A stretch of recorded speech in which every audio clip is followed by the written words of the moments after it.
आणि आता एक विशेष बातमी. पुण्यातील ट्रॅफिकची समस्या सोडवण्यासाठी 1997 मध्ये प्रादेशिक आराखड्यामध्ये रिंग रोडची संकल्पना मांडण्यात आलेली आहे. तब्बल 27 वर्षांनी रिंग रोड मार्गी लागताना दिसतोय.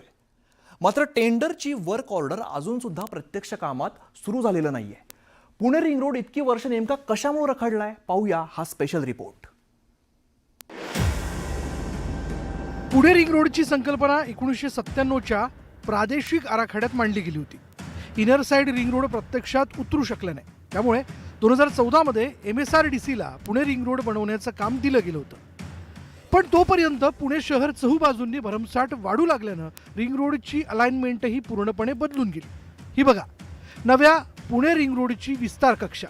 पण रखडलेलं भूसंपादन, आराखड्यात नेत्यांच्या सोयीनुसार होणारे बदल, काही ठिकाणी शेतकऱ्यांचा विरोध यामुळे रिंग रोडला प्रत्यक्ष मंजुरी 2022 मध्ये मिळाली. परिणामी प्रोजेक्टची किंमत कशी वाढली ते आता पाहूया. रिंग रोडची गोलाकार लांबी 169 किलोमीटर असून रुंदी 110 मीटर असणार आहे. 2007 मध्ये प्रकल्पाची किंमत 17,000 कोटी होती. 2016च्या फेर आढाव्यात ही किंमत 26,836 कोटींवर पोहोचली.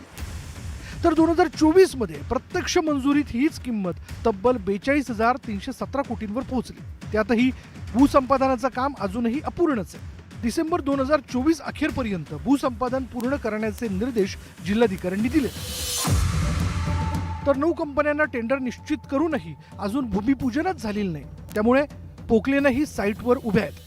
पुणे रिंग रोड तसा 1997 मधल्या आराखड्यातला, पण आज 2024 संपायला आले आणि 25 उजाडेल, पण तरी अद्याप प्रत्यक्षात कामाला सुरुवात झाली नाही. उद्घाटन होऊन म्हणजे खरं तर लोकसभेच्या आधी टेंडर निघाल्यानंतर हे सगळे ठेकेदारांनी पोकलेन इकडे वाडे बोलायत आणून ठेवली, पण केवळ उद्घाटन होत नसल्यामुळे म्हणून हे सगळे पोकलेन गेली महिना 2 महिने इथंच पडून आहेत कामाच्या प्रतीक्षेत.